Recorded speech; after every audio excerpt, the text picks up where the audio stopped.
just so that other people in the group see this. And I'm also going to be monitoring over here any Facebook comments or any questions. We are interviewing my friend Jesse Simpson this morning. Jesse is near and dear to my heart because he is an ex-Marine. We'll forgive him for that. I'm an ex-Army guy. Also previously a fighter fire, and then went full time into coaching.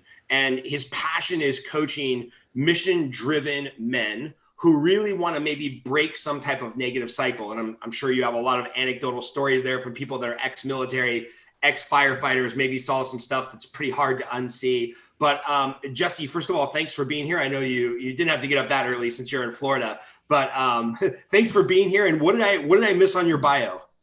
Thanks, Scott. Yeah, happy to be here. I really appreciate you making time for me today. What did you miss in my bio? So I think that really kind of sums it up. Professionally, I was in the Marine Corps. In the Marine Corps for 4 years, went through deployments. Was a firefighter for 4 years. Was a firefighter of the year in Arizona in 2017, and all really kind of because I started a nonprofit working with transitioning veterans, pairing them up with at-risk youth. And then ultimately, I guess what you miss and what's not really my professional bio is my life started to crumble when I pulled the brakes on that nonprofit. And I was a firefighter of the year, and I had everything I ever wanted, but I was deeply broken inside, really. And I pulled the brakes on the nonprofit, hit the lowest point of my life, went into this really dark place, really dark depression. But out of that sort of darkness and into the abyss, I created a whole entire new life for myself. And so in those moments, I decided that I'd measure my life by how much I give, how much I grow, and how far I go. So that meant becoming a coach so I can be of service in their time of need, and becoming going to grad school so I can make a difference on a larger scale. And then ultimately for me, actually 2 years ago to this day, I spent all spring of 2018 selling all my stuff, sold my car, everything I own pretty much. And 2 years ago today, I took a one-way ticket to Costa Rica. I resigned from my career as a firefighter, and I basically spent the last 18 months.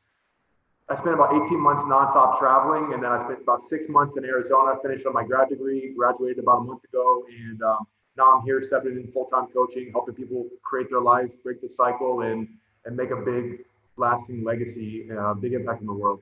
So you mentioned this, and by the way, thank you for sharing so openly about kind of the dark place that you went to.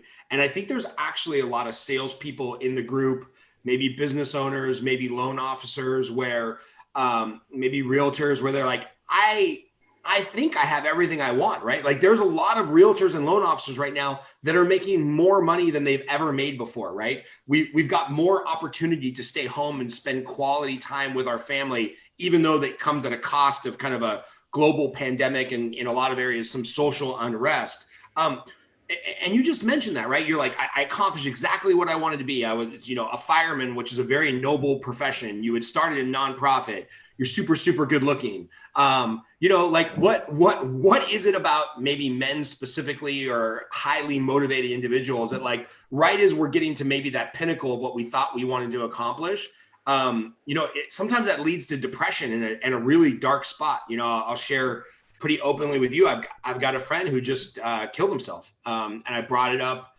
recently in my group. I'm going to get a little emotional now. Really successful guy, financial planner, just great shape for his age, beautiful wife, just presumably a really great life. And in the midst of this chaos, decided that driving to a hotel room and putting a bullet through his head was the best option. I'm still like shocked by it. So maybe you can talk a little bit from a coaching perspective or maybe from your personal perspective. Why is it for a lot of driven people, when we get here, there's still this deep-seated either depression or frustration or what the fuck is going on, man? Well, for me, and I'll speak to that experience, what I realized, and first of all, Scott, I'm sorry to hear about your friend, man. That's really tough, especially, military and men in general. I think we isolate, and isolation leads to amplification. We go inside our own world and our own minds. We seclude ourselves, and that brings turns the volume up on everything else. So my heart's with you on that, man.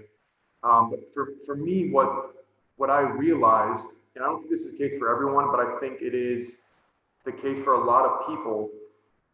For me, when I hit that roadblock that pulled the brakes on the nonprofit, I thought my whole life was preparing me for this business, It was everything I ever wanted. I was a firefighter of the year. Like I had all these things, but I was still this little kid inside that never really healed the emotional wounds that I felt when I was a kid. And I mean, we're going pretty deep in like within less than 10 minutes, but I was having suicidal thoughts. I was struggling with substance abuse. I was the firefighter of the year, but I was smoking weed at work. Like I was incredibly depressed. My relationship with my now fiance, we worked it out. Like, but that was on the rocks. Extreme anger, anxiety, like all these different things were manifesting. But it takes me back to what I realized, and I've been reflecting on a reasonable amount recently, is that emotional experience that I created for myself was the same exact thing that I experienced when I was in seventh grade when I was basically in the same position in a way. Like I was suicidal as a seventh grade boy, and the thing that saved my life was 9/11. I was in seventh grade on 9/11, and I always wanted to be a Marine and a firefighter because of that. And it was that giving of something larger than myself that really saved my life, even though I didn't have those words as a seventh grader. But basically, what I'm getting at here is for me, I realized that I was in this pattern, this cycle that was just literally repeating since I was a kid. I'd get angry, and then I had moments of where I was good, and my anger is like maybe justified in the Marine Corps, and then it's fine, and a big macho man, like you got to put on this facade. But what I didn't realize is that I never really healed that like inner child, that little seventh grade boy that was feeling all that pain back then. And then when I got struck with this blow to my identity and what I thought I was supposed to be doing, it wrecked me. And so ultimately, I think a lot of it comes down to, for me at least, it's the sort of unresolved emotional stuff that we're not addressing. The mask that men have to put on to be a certain way, to show up a certain way. And then number two, I think it's wrapped up in our identity. I think Marines, firefighters, but salespeople, like their worth is tied to their numbers. And I see it a different way now. And I see it as your worth is tied to who you are as a human being. And your worth is tied to how you show up as a person and how you treat other people. And then the monetary, the rewards will come back to you. But I think that's where a lot of people lose their way. They're not addressing, they're not facing the pain they need to feel. They're distracting themselves, drinking drugs, food, overwork, over exercise, like whatever it is. They're not facing that pain. And number two, they don't really understand who they are. And so when they have when they meet that failure point, they don't make the sale, or they don't get the girl, or whatever it is on the outside. They don't know who they really are. And I think that's where a lot of times people separating from the military have a hard time as well. They don't know who they are outside of the title of Marine, or of veteran, or whatever it is that they're associating with. And so I would offer that to you, Scott, is deal with what needs to be dealt with, and then figure out who you are beneath the titles, the numbers, all of those different things that are outside of who you are, really. That's awesome, man. I think, wow. There's a really deep sentiment coming from the Marine aspect, and obviously the challenges. Again, thanks for sharing so openly. And I think on maybe a less dramatic, but just as destructive vein, a lot of people in this industry, which the Generate Group is about, of sales, fully commissioned business owners, they wrap their identity in there, right? Like I'm desperately trying to be Scott Groves, the husband, the father, the man, the human being, but it's like 99% of people know me as Scott Groves, the loan officer, Scott Groves, the coach. And it's all about, okay, how much more can you fund in loans? How many more clients can you help? How many more relationships can you build? Oh, how big is your coaching program? Nobody's ever asking the question of like, hey, did you change somebody's life by getting them into a house and helping them grow wealth? Or, hey, whether you have 2 coaching clients or 200 coaching clients, are you helping make their life better? Like those just aren't the deep questions that salespeople ask each other. We're always asking, hey, what'd you fund last month? How many deals did you do? Are you going to do more? Why aren't you raising your sales figures? Why aren't you doing more? And it's fucking insanity. I'm on the 20-year roller coaster now of doing sales, and it breaks you down. Like my wife can see it on my face when I'm having a bad day, or we lose a deal, or I got to tell a client, like, we're going to close a deal 10 days late. It's like, guys, the house isn't bleeding. Nobody's dying. I'm trying to calm everybody down, but it's just, we get stuck in this identity of like Scott, the loan officer. So, let's pile on more and more problems, Jesse, and let's solve the problems of the world in here in 30 minutes. You're a salesperson. You already come from this identity of like me, my sales, my numbers, my activity, go, go, go, go, go. And then you get sidelined by a disease, the government telling you can't work, social unrest. And now you're stuck at home where you can't be that person or do those things. And now you're trying to get back to making sales. Like, what are some mental health tips or exercises? Like, what can salespeople be thinking about? Like, all right, this is who I am. This was my identity. It was kind of taken away. And now I got to get back to business as usual. Like, talk through a little bit, maybe what people can be thinking or doing in these moments of like, yes, I am a salesperson. That's how I make my living, but maybe that's not who I am, or 100% of my net worth, or my 100% of my self-worth. And by the way, there's a bunch of people watching this live. So, leave a comment, hit the like button. If you have a question for Jesse or just want to give a shout out for him sharing his experience so openly, leave a comment here. But yeah, Jesse, what can salespeople be thinking right now as they're trying to get back to work in maybe a healthy mental space? Yeah, that's a good question, Scott. The first thought that comes up for me is that we are in control of where our thoughts go, which ones we focus on, where we want to put our attention, and where that attention goes. They say that's where the energy is going to flow, right? So if a thought is not serving you, if a belief is not serving you, if who you are is no longer serving you, know that you can always decide something different. My fiance and I kind of have a joke now. Like, if a thought comes in that isn't serving us, and she doesn't know more than I do, but we say "fuck off" thought, and we separate ourselves from it. Like, "Fuck off" thought, like that's not what I'm about today. So we all have those feelings of self-doubt, or I'm not going to make it this time, or this isn't the right relationship for me, or this isn't the right business for me, or I'm not good enough for all these things.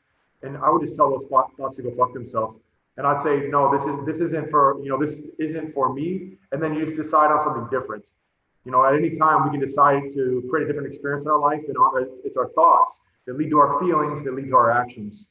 And so we have to ultimately take different actions in our life. I mean, my coaching company is action oriented. I believe that action is the greatest adversary of adversity. Moving through with action and conscious action is the best way to create your ideal life. But ultimately, it's going back, trickling down to our thoughts. So I would say, don't identify with negative thoughts. Tell them to get lost, and then get clear on what you want to replace them with. Have clarity. And really get clear on exactly what you need to be thinking, which is going to lead to how you want to be feeling, so you can have a different experience in your life. I'm going to use this opportunity to maybe bring in a real life example and just cheat and get some coaching for myself. So, I've got a deal that's closing late today. I set up the white flag yesterday. I told all parties involved, like, hey, I know you were planning to get your house on Monday. We're going to need like an extra 10 days because of things out of our control. And I think the thoughts that I have a hard time balancing are, okay, I want to be reflective of my business and of myself and my actions, and be like, okay, let's be reflective and think about what we could have done better, so that for the next transaction, we're constantly improving that, that compound effect thought. But that thought quickly turns into, here's all the things I should have done. I'm a piece of shit. I should have done this better. I should have told them we were closing late 10 days ago because I kind of knew it then. Like, how do we deal, like we can use this example for real. Like I want to do that, right? I want to say, okay, fuck off thought. Like, I am good enough. I am a good loan officer. I am taking care of this person to the best of my ability. But I also accept there's some things in my process and my system I could have done a little bit better. So how can we reflect and get better without just constantly shitting on ourselves? Because I think that's the fine line that I personally, and I know people watching this, jump over like frequently. Yeah, for sure. I mean, it makes me think of, like, there's no such thing as failure as long as you're learning. So in this instance, like, you should have done all these things, but they're being presented to you now so you can learn those lessons and kind of level up for next time. I mean, should and really, I'm a piece of shit, and all those things that we say to ourselves is rooted in shame of not being good enough, and your worth as a human being rooted in that. And so I would invite you to, look at where that self-talk came from, likely from a parent or a big brother or something like that, to kind of put those thoughts into you, and learn to break the cycle on that, because it doesn't really serve you any more than it does hold you trapped to that emotional feeling that comes with those thoughts. And so I would just offer that you stay aware enough that you realize that you're doing something that you should not have been doing. You learn that lesson and then level up your life for the next thing. That's what I call this the cycle of conscious action. Right? So we have clear intention, and that's number one. You get clear about what exactly you want to do, then you take imperfect action, then you reflect, which is where you are right now. You took imperfect action, you're reflecting on what can be better, and then you adjust your approach for next time. And then I see this cycle repeating, and that's how we create the life we want to live. It's through the cycle of conscious action. And it's key there, like what you said, now reflecting on the mistake you made, and making an adjustment, doing it different next time. Yeah, I like that a lot. I'm all about that for myself and my team, like taking the conscious action. Now let me go one step further, because I in these moments of I'm feeling really good about myself, right? Where I'm like, okay, cool. I know what I should have done. We can adjust that. I'm not going to shit on myself. I have been accused from time to time of, when I'm in that good mental state for myself, of sounding arrogant to the people that I'm trying to help or affect. So, for example, in the loan business, the loan officer is kind of the crux of this transaction, where many people are affected, right? Like, I am delaying the lives of the seller and the buyer, and the realtors are now going to get their check later. And the escrow officer is like, oh God, now I got to hear from this realtor for an extra 10 days. So we are the crux of this issue, where we affect a lot of other people.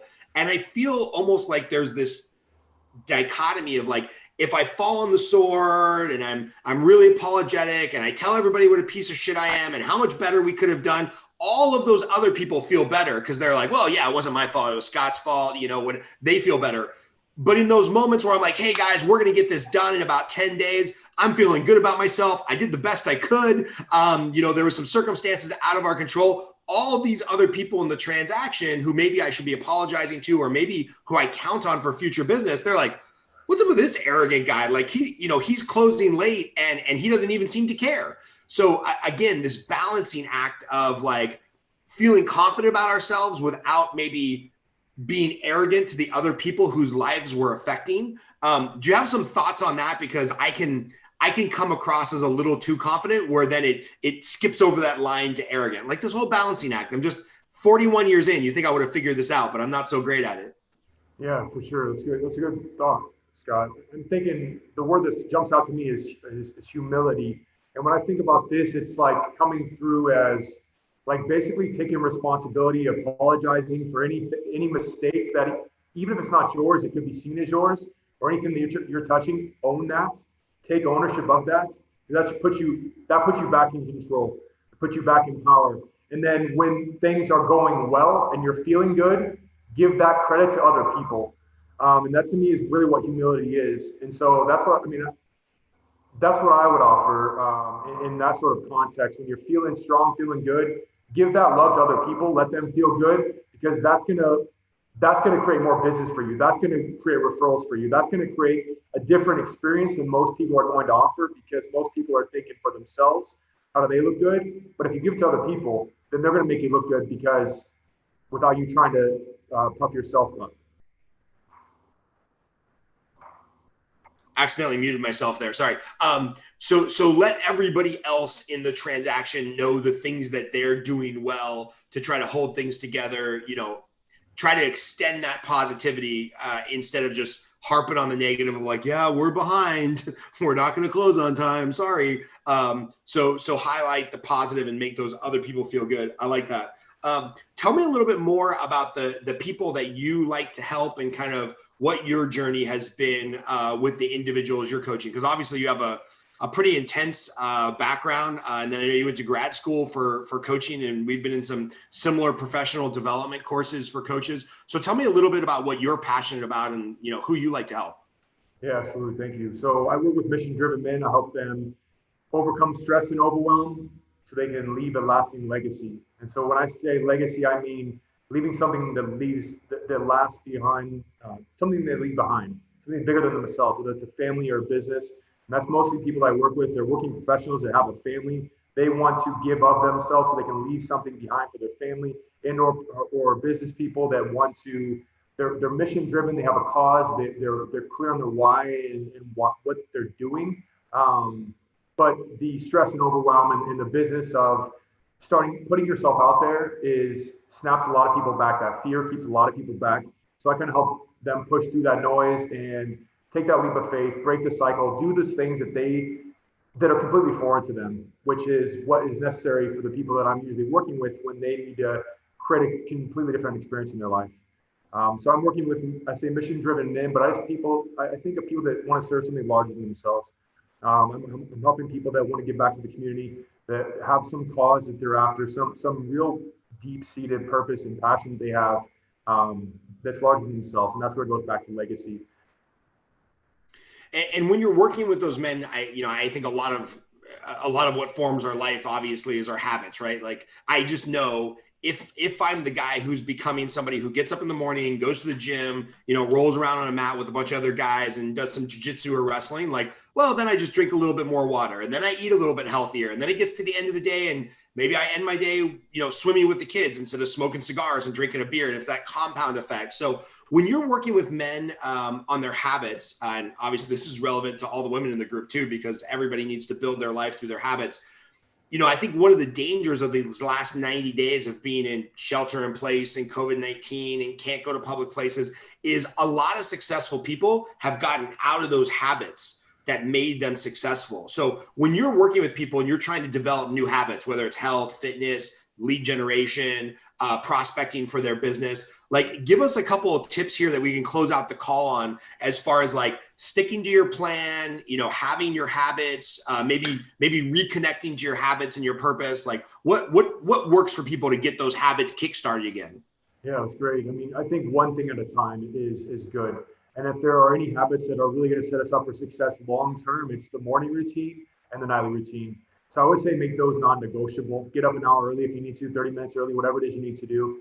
So I would say start there. The morning is how you set yourself up for success for the rest of the day for the week, the day set you up for the week for the rest of your life. And so morning routine is huge. Create whatever that is for you that serves you. I go through this movement, mindset, motivation process that it's always adjusting. I'm always adapting it depending on, I've been basically backpacking for 18 months and I'm in a different spot every time. And so sometimes the order is messed up. It doesn't really matter. As long as you get there, get to doing it and really start your day off right. And a big part of that is really getting clear on your intentions for the day. And then again, I offer the cycle of conscious action. So each night you're sitting down, you're reflecting on what went well, you're shutting off the screens, you're tuning out all the noise and tuning in to kind of what you need to do the next day, set yourself up for success. I believe that everything that happens to us is a lesson we need to learn. The faster we learn that lesson, the faster we level up in life. Right now with coronavirus and people being at home more often, it's a great time to pause, to think about what's really working in our life, what's not, and start to address those things. But I would say the foundational stuff is the morning routine, and you gotta train yourself to do the things you don't want to do. That is what real freedom is overcoming all those negative thoughts to say don't do it. All the noise is saying play small. And so do the things you don't want to do, have a solid morning and nightly routine, and then be intentional, but give yourself a break. I mean, it's a really stressful time right now. People aren't buying as much in some areas of the country. I'm sure people are buying more. Like there's so much flux right now. We're literally entering a new world. And it's now our opportunity to create new habits that are going to serve us in this new world so we can create our success and sustain it over time. So wait, you mean starting and ending every one of my days scrolling through Facebook is not the best morning and nighttime routine for my mental health? I mean, I like to think of it in proactive versus reactive. Right? Proactive versus reactive. When you're reacting to the demands, whether it's social media or emails or anything right off of that TV, anything that's not serving you long term, then you're distracting yourself and you're entering the state of reactivity. and that influences the rest of your day. So if you can start off your day and end your day being proactive, setting yourself up for success the rest of the day, and setting some time blocks in there where you do your social media, it's not going to go anywhere from right before lunch and then right before dinner, you can go on there and do your social media thing or check your emails, but you're not always spending the time reactive, because then you're not going to be able to make the sales that you want to make, unless, of course, obviously that's what you need to do. But I always offer that you're being proactive, especially that first and last hour of the day. Yeah, it's funny. I've got a good friend of mine who is a coach on the East Coast, really successful guy. And he said that a game changer for him was buying an old school alarm clock because, like many of us, we put our alarm on our phone. Then we wake up. The first thing we see is our phone. I'm looking at it right now. There's text messages and tweets and bleeps and pop-ups from the Wall Street Journal and phone calls. And now I'm just totally distracted in that mindset. He turns off his phone at night, got an old school twisty, windy alarm, and it goes off and it's kind of silly and it probably wakes up his wife and she's probably not super happy about it, but it's better than looking at his phone first thing in the morning, because he said, what I would find is I'd get up at 5:30 or 6 in the morning with the best of intentions to work out, meditate, set my intentions, journal. And the second I look at my phone, I'm stuck on my phone and I look up and it's 8:30 and it's time to take the kids to school and then my day's over, so maybe that's the big takeaway. Set up your morning intention and get an old school 1950s wind alarm. Yeah. I mean, I use airplane mode. I keep put it on my phone on airplane mode every night, and then I don't use it until I'm ready to check my phone. That way, I'm being proactive and I'm going into the day, moving forward with it, and doing the things that I want to do on my time, spreading my life instead of kind of reacting to those demands. But I love the old school alarm clock method. I love that. That's awesome, man. Well, we're coming up on the time here. Any parting thoughts you want to leave people with as far as, getting back to life, getting back to having good energy, which is like paramount to be able to do the sales activity and the lead generation. Any last thoughts you want to leave us with? And then how do people get in touch with you? Yeah, sure. So my website is action-oriented.com. You can find me on this Facebook group. You can add me on Facebook. Happy to set up a conversation and just kind of talk through any of these things.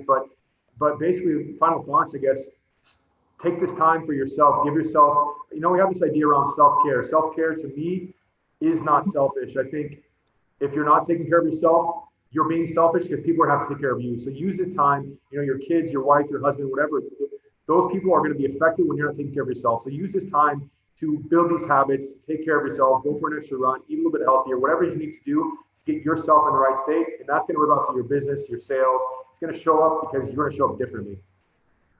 That's awesome, man. Well, I was just looking over here on the Facebook feed. Danielle, my assistant's going to put up your website. Obviously, people can friend you on Facebook and get in touch if they want to have a deeper conversation about this.